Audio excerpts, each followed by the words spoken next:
Merci, Monsieur le maire, Monsieur l'adjoint à la promotion des services publics, cher Laurent, mes chers collègues. J'ai eu l'occasion déjà de rappeler l'importance de notre majorité pour le service public. Cela ressemble peut-être à un poncif, mais je pense nécessaire de rappeler dans cette Assemblée l'importance de cette notion, alors que la fonction publique est trop souvent dénigrée. On veut régulièrement la raboter, la réveiller, la moderniser, la supprimer, la rendre plus efficace et surtout moins coûteuse. Travailler plus et gagner moins. Pourtant, nous avons pu constater durant cette crise sanitaire, et j'espère convaincre un peu plus encore ceux qui en doutaient, du caractère indispensable et primordial du service public. Le Covid aura au moins eu le mérite de montrer comment il permet de garantir l'accès de tous à la santé, la culture, l'éducation, l'aide sociale, la justice, la sécurité, et j'en passe. En somme, le service public est la colonne vertébrale de notre État-providence, un élément essentiel d'émancipation, d'intégration et de protection.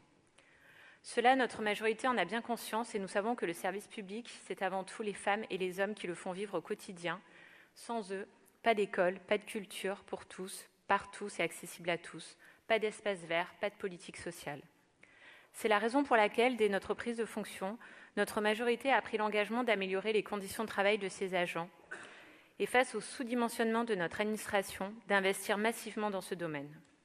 Nous le faisons dans l'éducation ou la petite enfance, nous le faisons pour la culture, nous le faisons dans les arrondissements, mais également pour un grand nombre de fonctions support, invisibles aux yeux du public, mais pas moins essentielles à la mise en œuvre de notre politique.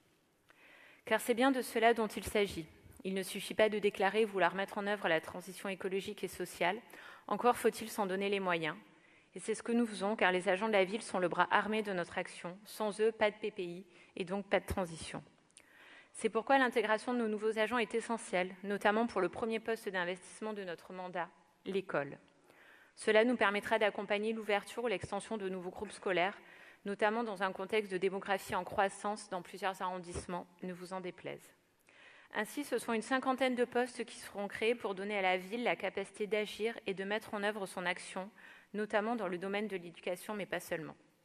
Sur la valeur et l'importance des agents de notre commune, je connais votre engagement, Monsieur l'adjoint, et je voulais profiter de cette occasion pour vous adresser nos remerciements pour l'ensemble du travail qui a été mené depuis le début du mandat à l'écoute des besoins de l'exécutif et des agents. L'échange et la concertation avec les organisations syndicales ont toujours été dans votre façon de penser, votre façon de faire, d'être, et je reconnais la grande qualité de votre investissement en la matière. C'est une tâche difficile à laquelle vous devez vous atteler, car les enjeux sont grands, mais ce que nous voyons depuis notre arrivée est très encourageant pour nos agents, mais également dans la perspective de l'action publique. La délibération qui nous est présentée aujourd'hui intervient aussi bien sûr dans le cadre de la loi de transformation de la fonction publique qui oblige les collectivités territoriales à redéfinir les règles relatives au temps de travail des agents et qui définit donc un seuil plancher d'heures travaillées sur une année civile à 1607 heures. Aussi, par cette délibération, la Ville de Lyon se met en conformité avec la législation en vigueur, que pourrions-nous faire d'autre, tout en reconnaissant la valeur du travail des agents et sans renoncer à leur fournir les conditions de travail dignes et adaptées à la pénibilité de leurs tâches. Tous les agents ne travaillent pas dans les mêmes conditions, c'est pour cela qu'il est essentiel d'organiser au mieux leur temps de travail.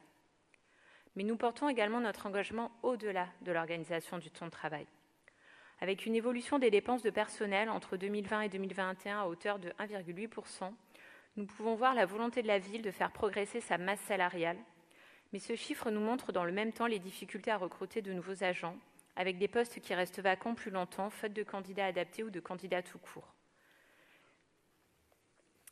C'est pour ça que nous pensons que trop longtemps les services publics ont été bradés et qu'adopter une politique du chiffre et de la rentabilité que beaucoup d'agents se trouvent face à une perte de sens et des conditions de travail. Notre projet aussi se veut vouloir redonner du sens à notre action, du sens à l'action des services publics de la ville. Les agents sont victimes également d'une perte de pouvoir d'achat. Cette perte de pouvoir d'achat intervient par ailleurs dans un contexte de baisse d'effectifs et parfois de précarisation importante des agents publics, notamment ceux qui enchaînent les contrats plus ou moins courts. On comprend alors que beaucoup se détournent de la fonction publique pour chercher leur bonheur dans le privé. Notre majorité souhaite conjurer ces difficultés en améliorant sensiblement le cadre d'emploi des agents et leurs conditions de travail. Cela se fera donc par l'intermédiaire d'une politique de rémunération plus transparente et équitable. C'est pourquoi la ville fait le choix de revaloriser en 2022 les rémunérations de ses agents à hauteur de 7 millions d'euros, en favorisant en priorité les petites rémunérations notamment celle des postes de catégorie C, souvent occupés par des femmes, notamment dans les domaines de l'éducation et de la petite enfance. À cela s'ajoute un ensemble de mesures qui permettront à ces agents de bénéficier d'une augmentation moyenne d'environ 50 € brut par mois, soit 600 € par an. Notre majorité poursuit également sa politique de déprécarisation. Ainsi, ce sera une vingtaine de postes qui seront créés en 2022 pour recruter des agents qui auparavant enchaînaient des petits contrats. Au travers de l'ensemble de notre action en matière de ressources humaines, nous souhaitons valoriser et reconnaître l'engagement de nos agents au service des habitantes et des habitants. Enfin, la ville de Lyon s'engage également dans une politique d'insertion ambitieuse, notamment en direction des jeunes, en accueillant davantage d'apprentis au sein des services, le maintien d'une enveloppe pour gratifier les stagiaires et l'expérimentation du recours au service civique au sein des mairies d'arrondissement. En 2020, les dépenses de personnel s'élèvent à 334 millions d'euros. Alors vous pourriez y voir 330 millions d'euros de dépenses, de charges, de dettes peut-être? Non. 330 millions d'euros d'investissement. 330 millions de services pour les Lyonnaises et les Lyonnais. 330 millions d'investissements pour l'accès aux biens communs. En 2022, la ville poursuivra ses engagements et ce sont 356 millions qui seront dépensés, mais je préfère dire investis, pour financer de nouveaux recrutements et l'augmentation du régime indemnitaire. Lorsque nous débattons dans cette assemblée du personnel municipal, tâchons de garder en mémoire le professionnalisme des agents municipaux engagés, efficaces, investis, performants, prêts à répondre aux besoins divers de la population. Gardons en mémoire leur force de travail et de réactivité, de ces serviteurs du service public, alors même que les protocoles sanitaires successifs s'imposaient à nous sans aucune concertation. Dans ce contexte extrêmement difficile et changeant, ils n'ont jamais perdu de vue l'intérêt général et jamais le service public n'a connu de discontinuité.